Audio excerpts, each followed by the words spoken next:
Hello BookTube, my name is Kate, this is my channel chaptercviii. Today's video is everything. That is to say, today's video is the answer to life, the universe, and everything. Because I have 42 books to haul. It was a Hitchhiker's Guide reference there. Anyway, so today's haul is actually all the books that I've bought over the summer. It is possible that some of these I may have bought earlier and forgot that I hauled them.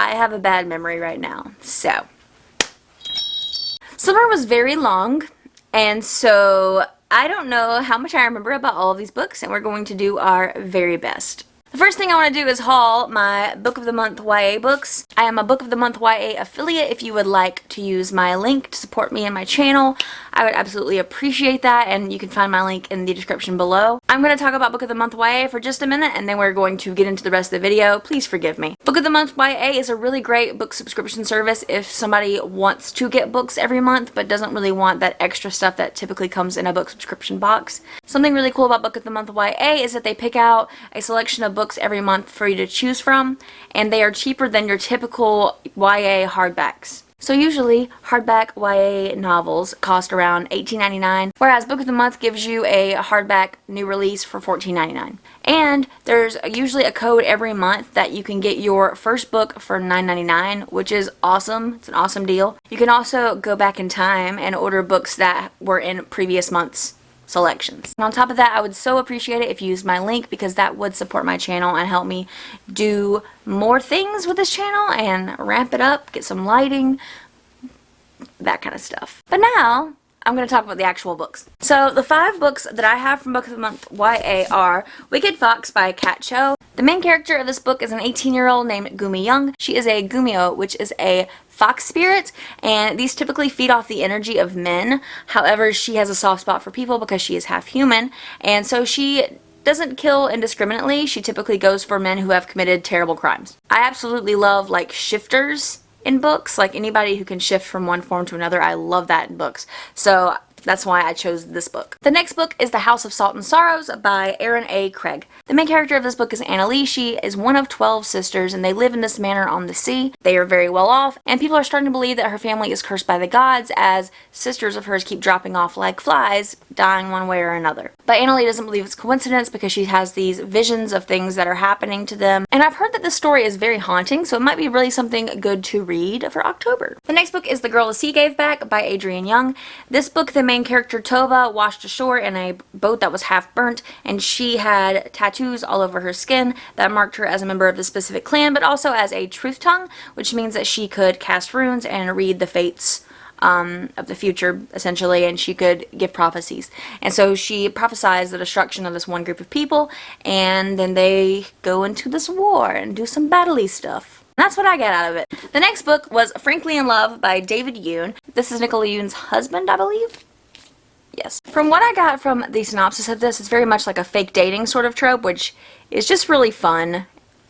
It's fun and simple. The main character of this book is named Frank Lee, which is really funny because, frankly, that's his American name. His Korean name is Sung Min Lee. Frank's parents really want him to end up with a nice Korean girl, but he's already dating the girl of his dreams, who is smart and nerdy like him, but she's white. So he starts to date this Korean girl to try and, you know, make his parents happy, but then he starts to question what love is and who he is, and go through a lot of identity sort of realizations. The next book is Fireborn by Rosaria Munda. I almost said Dragonborn because Skyrim. The main characters of this are Annie and Lee. Annie had lowborn parents that were executed by dragonfire, and Lee had aristocratic parents who were murdered by revolutionaries, but they are both competing to be on this dragon riding fleet. They grew up really close in the orphanage because both of their parents were killed, and they have to make really tough choices to sort of keep rising in the ranks. So this one sounds really interesting. I've heard it compared to a lot of different things. I don't know really what to expect of it, but there are dragons, so I expect it to be epic. The next book is The Binding by Bridget Collins. In this book, people can bind your memories into books. There's a lot of cool book magic, and I really enjoyed this book. This is one that I already read. It was actually recommended to me by Noria Reads, and honestly, this was just such a beautiful book. It definitely kind of moved up into my, like, top 15 or 20 books ever. Plus, the cover is absolutely gorgeous, and I love the idea of being able to bind memories into books. I just love any kind of book that plays with memory, to be honest. I think that's a very interesting topic and trope for me. So, then we have The Ocean at the End of the Lane by Neil Gaiman. I am not entirely sure when I bought this book, but it's very mystical, and I really love the way Neil Gaiman does magic. He doesn't always explain his magic system, which I find really interesting. And parts of this feel terrifying, whereas other parts of it feel so comforting and warm. And it's just, I love it. They're a family of characters who are very much just like if Molly Weasley from Harry Potter was 3 different ages. It's great. And this is another one that plays with memory, which I obviously love. And it's also a really short book. It's, I think, less than 200 pages, I want to say. Yeah. And Neil Gaiman's a favorite, so. Then we have Silver in the Wood. This is kind of plays with the idea of green men, which I love. So if you have any book recommendations about green men or just like forest spirit type things, please throw them at me because I love that. But this book is by Emily Tetch. There's a man who lives in the woods. His name is Tobias, and he sort of cares for the trees and speaks to the trees and worships sort of the old spirits of the forest. And then there's a new guy named Henry Silver who now owns the land, and so it kind of goes through with their relationship and talks about that. And of course there are some trials and tribulations that they go through that are just great. And also look at this cover. It's really cool. Oop, maybe if I just get my face out of the way. It's a cool cover, it's a cool book, and again, this is another really short book. It's more of a novella, honestly. It's only just over 100 pages. It's 105 pages. So, I really, really loved this book, and yeah. Next, I bought The Bone Season by Samantha Shannon. I don't have a clue what this is about. I was told to read this by several people because I loved Priory of the Orange Tree by Samantha Shannon, and so a lot of people told me I should read this one as well, so I picked it up, and we will see. Hopefully I like it. I should. I like a lot of things. And honestly, as soon as I like something by an author, I will almost certainly like everything else by them. Then we have Wilder Girls by Rory Power. This has been sort of advertised as a Lord of the Flies sort of reimagining, but I don't see it. I really don't. But there are these girls, they were kind of in a residential school on this island, and they sort of all start getting these mutations, and the government doesn't allow them to leave the island. It only gives them certain rations here and there. It's got a lot of body horror, so if that's something you're into, you might like it. I loved it. And also the author is lovely. I met her at this like sit down thing at my local bookstore that I love, and it was great. It was really just, I like to hear what she kind of said about it. And look at the cover. Look at that. It's kind of shiny. I painted the sides to make it look all foresty, but yeah, loved it. Next we have Seraphina and the Seven Stars. This is by Robert Beatty. This is the 4th in the Seraphina series. I can't really name all of them at the moment, but I really love this book. It's a middle grade series that takes place in the Biltmore house in Asheville, North Carolina, a place that I visited. It's where me and my husband got engaged. I love Asheville, to be honest. It takes place around the mountains where I kind of grew up around and that my high school was named after. It has a lot of action and adventure, and also plays with the magic of catamounts, which are people who can shift into cat forms, which is cool. Then we have Goose Girl by Samantha Shannon. Nope. Then we have Goose Girl by Shannon Hale. I read this book when I was in, probably just started middle school, I think. And this was actually my introduction into fantasy. So I haven't read it since then, and I'm really excited to kind of read it again. I remember when I was that age and I read this for the first time, I was like, I didn't realize that fairy tales had so much like action and like sword fighting and all that kind of stuff. Like there's a princess, but there's also like someone getting stabbed to death. I should have been concerned that that's what intrigued me, but yeah. Then we have The War of the Dwarves by Marcus Heights. This I got at the used bookstore. This is the sequel to Dwarves by Marcus Heights. I haven't read that yet, but I saw the sequel at a used bookstore and it was only $3, so I just went ahead and grabbed it. Next we have After Alice by Gregory Maguire. Gregory Maguire wrote the Wicked series, and he's written a lot of other like fairy tale retellings. His retellings are usually typically pretty dark, and they're written like really old, in really old sort of style. And I've had a hard time with some of his books, but I thought maybe I would be able to get through this one because, one, I love Alice in Wonderland retellings, and two, it's a bit shorter than the other books that I've tried to read by him. So I grabbed it, and it was only, I think, $5 because I got it at the used bookstore as well. We're gonna try it. And if I don't like this, then I'm sorry, Gregory Maguire, I just might have to give up on you. Then I bought The Dark Vault by Victoria Schwab, which I believe is 2 books together. The Archived and the Unbound are in this book. So I haven't read any of Victoria Schwab's like YA books. Have I? I read The Near Witch. That's the only YA, but then when she republished it, it was under V.E. Schwab instead of Victoria Schwab, so I don't know. But I haven't read this yet, so I'm really curious about it. And honestly, Victoria Schwab can do no wrong, so. On that same note, I also bought Tunnel of Bones by Victoria Schwab. This is the sequel to City of Ghosts by Victoria Schwab. In this book, the main character, Cassie Blake, has 2 parents who are ghost hunters. Her mom is very fantastical, whereas her dad is very much into the history, and he's more of the skeptic. And so Cassie Blake almost drowned in a pond, I believe, and she was saved by this ghost named Jacob, and now they're buddies. She can see him, she can enter through the Vale, and kind of go into these little pocket universes that sort of contain a ghost's significant memories, and it's very interesting. I'm a chicken, so I don't really do ghost stories very much, but if it's a middle grade ghost story, I'm all for it, so. The next book is Kingdom of Souls by Rena Barron. And in this book, I believe the main character's name is Ara? Yeah. Ara is born to a family of powerful witch doctors. However, with each passing year, she's not really showing any skill with magic. And so she gets kind of desperate when children start to go missing in her town? Kingdom, not town. Kingdom. And so she risks trading years of her life for magic, I believe, from what I sort of read, to try to help find these kids that were gone missing. So I'm really interested in it. And I saw so many people on Twitter just raving about it, so I was like, gotta get me some of that. The next book is Monstrosity by Laura Diaz de Arce. I just look at this cover, it's so haunting. So I hosted the Monster-a-thon in September, and Laura actually was willing to donate some of her books for giveaways leading up to the readathon, and then also sent me a copy that she signed, which and she wrote me a little note, and I'm very touched by it. This book is a collection of monstrous short stories, and I absolutely love like short story books, and I really love monsters in general, so I'm really excited to get to this. Also, Laura's just such a lovely person on Twitter. I'm so glad I have met her because she has such interesting insights into things, and I feel like I relate to her a lot. So the next book is a fancy like hardback edition of Alice in Wonderland. There were like several different like hardbacks at this used bookstore I went to, and I do collect Alice in Wonderland books, so I thought this would be a nice little addition to my collection. It's very cute. There are a handful of books that I like to collect different editions of, and Alice in Wonderland is the one that I probably have the most copies of. The next book is We Hunt the Flame by Hafsa Faisal.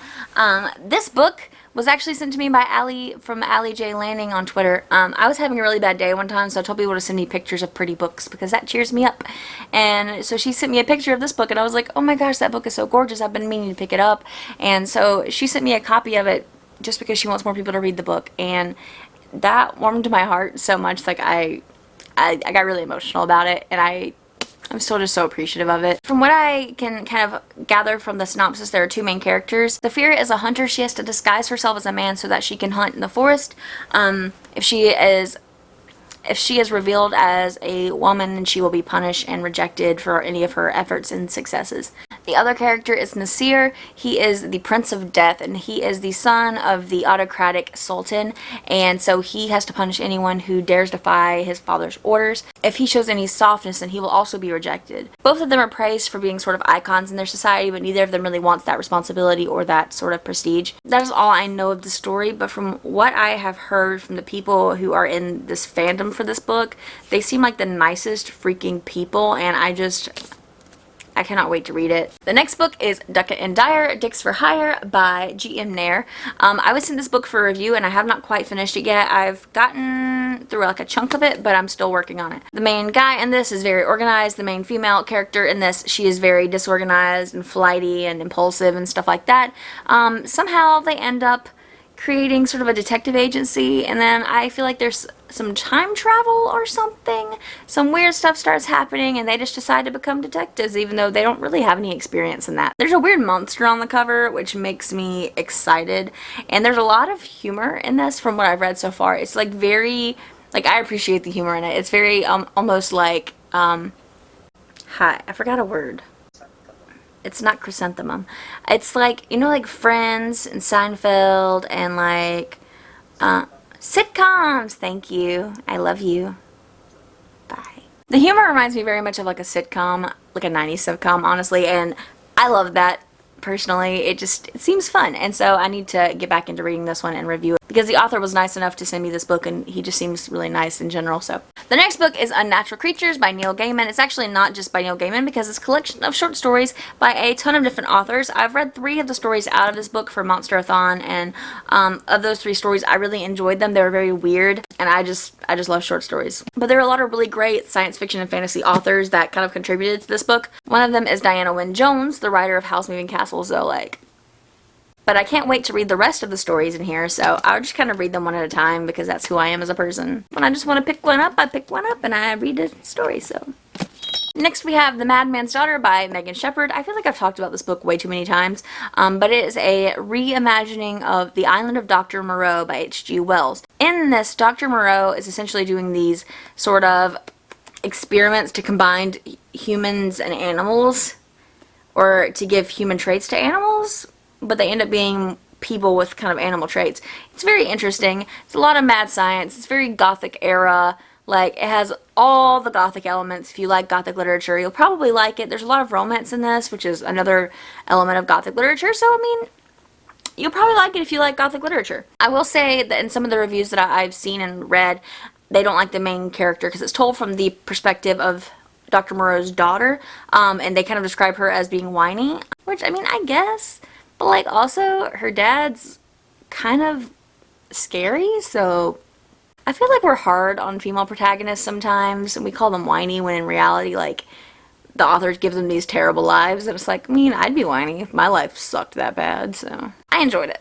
The next book is The Wolf and the Whale, a novel by Jordana Max Brodsky. This book uses a combination of Inuit and Norse mythology, which I mean, any mythology-inspired books, like, I'm all over, especially Norse mythology, so I'm so fascinated to read Inuit mythology as well, because that's just really cool to me. I believe the main character, Oma, is Inuit, and it says that she was born with the soul of a hunter and the spirit of the wolf. And it says that she invokes the spirits of the land, sea, and sky to protect her people, following in her grandfather's footsteps. However, her family is starving, and she feels like the gods have kind of turned their backs on her. And then she meets this Viking and all of his gods, and things kind of go from there. Probably some romance. I'm just guessing. The next book is Before I Go to Sleep by S.J. Watson. I got this doing this little scavenger hunt thing. I don't know if I will have uploaded that video by the time I'm talking about this or not. The main character, every day that they wake up, they have forgotten, like, all of their life, pretty much. So they have to start from scratch every single day. And there's one person who is there to sort of, you know, every day remind them and tell them about everything they've done in their life. But then the main character starts to not be able to trust that person anymore. And so there's kind of a mystery thriller vibe about it. This is not a book I normally would have bought, but I did the scavenger hunt thing, and this is what I landed on, so I figured I would try it. The next book is The Night Jar by Deborah Hewitt. The main character of this book, her name is Alice, and she's been having all these weird visions of birds, and then this dude named Crowley, I don't know, Good Omens has messed me up, shows up at her door, and this shadowy faction wants to use her gift to track down people with magical abilities, and so she travels into this alternate London, which sounds a lot like Dark Shade of Magic. Anyway, she has to navigate through, like, a really dangerous world that has, like, you know, magic and mystery and death cults and stuff. It looks interesting. It sounds interesting. I'm sure I'll enjoy it. The next book was Binti, the Complete Trilogy by Nadi Okorafor. I believe that the first book started off as a novella where the main character, Binti, actually was very skilled in mathematics and science and things. So she gets sent to this prestigious university, and then she gets sent out on a ship, and, like, something happens to the ship, and she's the sole survivor. But I've heard, like, nothing but amazing things about this book, so I went ahead and just got the complete trilogy because, I mean, I'm gonna just jump all in. If I'm gonna do it, I'm gonna do it, right? And this one has a brand new Binti story, so I'm guessing there was, like, an extra one in here. There's a Bint page. Oh, no. One thing I am really interested in with this series is that I'm really interested in Afrofuturism. primarily because I listen to the group called Clipping, and one of their albums dives really into Afrofuturism, which has gotten me very interested, along with Jerry from Onyx Pages, who talks about Afrofuturism a lot. But yeah, I'm just really fascinated by it, so gonna check it out. Then we have This Is How You Lose the Time War by Max Gladstone. I don't know anything about this book. I'm assuming that there's some sort of time travel because it says Time War in it. This was... oh wait, this has two authors. Amal El Motar and then Max Gladstone. I guess so? Yes. I don't know. It's a time travel book. It's very small. But this was recommended to me. I put a list of like some of my favorite books on Twitter one time and I was like, hey, recommend me books because I like these. So they recommended this one. It has a little tiny blurb right here by Madeline Miller, and I just read Cersei and loved it, so. The next book I just bought today was How Rory Thorn Destroyed the Multiverse by Kay Eason, and it's book 1 of the Thorn Chronicles. The synopsis kind of is all over the place, but it sounded like a lot of really popular science fiction and fantasy tropes sort of put together, and it says that it has sort of a feminist twist to it, so I am very interested in that. I'm not gonna lie, the cover I was like, what? And then I read it and I was like, ooh, fantasy and sci-fi together. I love having that problem and not knowing where to shelf it in my little library because this whole wall is fantasy and that whole wall is science fiction, so where the heck am I going to put this one? Typically, if it's in space, I put it in science fiction even if it has fantastical elements. I think when I read the synopsis earlier, it sounded like the main character is sort of like a princess and she has to get set up with this prince in a far off place and she has to rescue the prince, which is very turning that trope on its head, which is interesting to me. Next we have With the Fire on High by Elizabeth Acevedo. I listened to this on audiobook because I love her voice and she narrates her audiobooks. After reading the Poedex, I was just like, I have to listen to this one, and then after listening to that one, I had to listen to this one. Plus, look how pretty it is. It's got fruit on it. I really love the way that Elizabeth Acevedo has a way of making situations that when you describe them, they might not sound like a big deal, but to you they might be a big deal.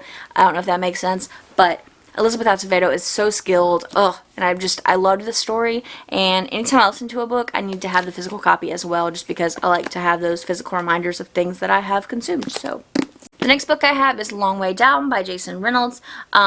This was sent to me by Katie from A Tale of One Reader, and that was after Katie kind of jumped on board with us for the Green Ribbon Book Club. We're sort of taking a break right now because I think a lot of us got really stressed out over the past couple months, so we're going to kind of jump back into it later another time, but she sent me this when she jumped on board because she was just excited to kind of work with us on the book club. So this book is written in verse, which I love any book that's written in verse like that. Immediately draws me into it. From what I've heard of the synopsis of this book, there's someone who I believe their brother was killed and he wants to, I believe, shoot someone as well. So he's on the elevator ride down, and so the whole book I think takes place on that elevator ride, and I think there are different influences that come in and go throughout the book as he's going down. So I think the whole thing takes place over like 60 seconds in that one elevator ride.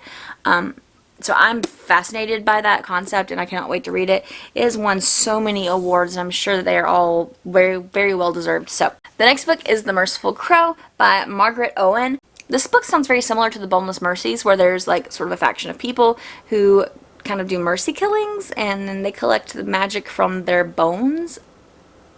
Yeah. I've only just started reading it because I'm slow. I'm in that group with Sarah from Novel Serendipity, Leah from World of Leah Jane, Jade from Jaded Reader, and Madison Mary from Paperback Princess. The next book is The Ballad of Black Tom by Victor LaValle. This is a fantasy/horror book. It's a novella that revisits H.P. Lovecraft's book, The Horror at Red Hook. This book is told from the perspective of a black man, which I find to be very interesting because H.P. Lovecraft was a renowned racist. The main character is Tommy Tester, and it takes place, I believe, in Harlem in 1924. And he sort of presents himself as a street musician, and he comes into contact with this millionaire who wants him to get on this scheme of some sort. But I heard nothing but great things about this, so I can't wait to get to it. Plus, I love novellas. The next book is Wildwood, written by Colin Malloy with illustrations by Carson Ellis. This is a thick boy. The main character, Prue McKeel, has a brother who is stolen by a murder of crows and taken into the impassable wilderness, which is like a forest. And I'm all for magical forests. Like, if there's a magical forest, gimme. The next book is The Collected Schizophrenias by Esme Wei-Jin Wang. And this book is written by someone who actually was diagnosed with affective schizophrenia. Schizophrenia diagnosis used to be separated into sort of subtypes types. It's not currently done that way, but that's what her diagnosis was at the time, after living with a life of hallucinations and depressive episodes. So this book is a collection of essays, and it's all about her journey sort of through that diagnostic process, which I'm fascinated with because a lot of my patients do have schizophrenia or schizoaffective disorder, or even just experience psychosis and other disorders that they may have. And so that's something that I've always tried to learn more about. The next book is Mouthful of Birds by Samantha Schweblin. She is originally from Buenos Aires and now she lives in Berlin. But this is a collection of short stories. I've seen it described as like a fever dream, and it kind of reminds me of something like, I don't know, Electric Dreams maybe. But it seems like it plays a lot with like psychological thriller aspects and ideas and things like that. So next we have The Miniaturist by Jessie Burton. The main character of this book is named Nella. She is given this wedding gift, and it's like a miniature replica of her home. But then like things start moving in her home, and it's really creepy, and like there's a mystery in it. I'm kind of scared to read this, but I'm also excited because things that are moved in her miniature home kind of give clues to things that might be happening in her actual home, which is scary. Next, we have something I've been waiting on forever, and that is Muse of Nightmares by Laini Taylor. My copy of Strange the Dreamer is paperback, so I was waiting until the paperback version came out to read it, and now that I have it, I'm scared. There are these like half-god type creatures in here, and there's this guy named Laszlo who is this librarian, and he finds the half-god creatures, and he kind of falls in love with one of them. They all have sort of different cool powers, and they're blue. The main thing that stood out to me from Strange the Dreamer is Laini Taylor's writing style. It's very atmospheric and lyrical, which I enjoy personally. If you don't like that, you probably won't like her books, but I love that, so I'm excited to read this. Then we have Mostly Void, Partially Stars, and this is Welcome to Night Vale, but it's not like the book Welcome to Night Vale. It's actually just written out episodes of the Night Vale podcast. But there's also like illustrations, which I absolutely love, and I'm really excited to kind of like read it because I'm not sure how the experience will be different or the same. And that is by Joseph Fink and Jeffrey Craner. The next is City of Brass by S.A. Chakraborty, and I have seen several people mention this, and every time I see it, I'm like, I need to get that book.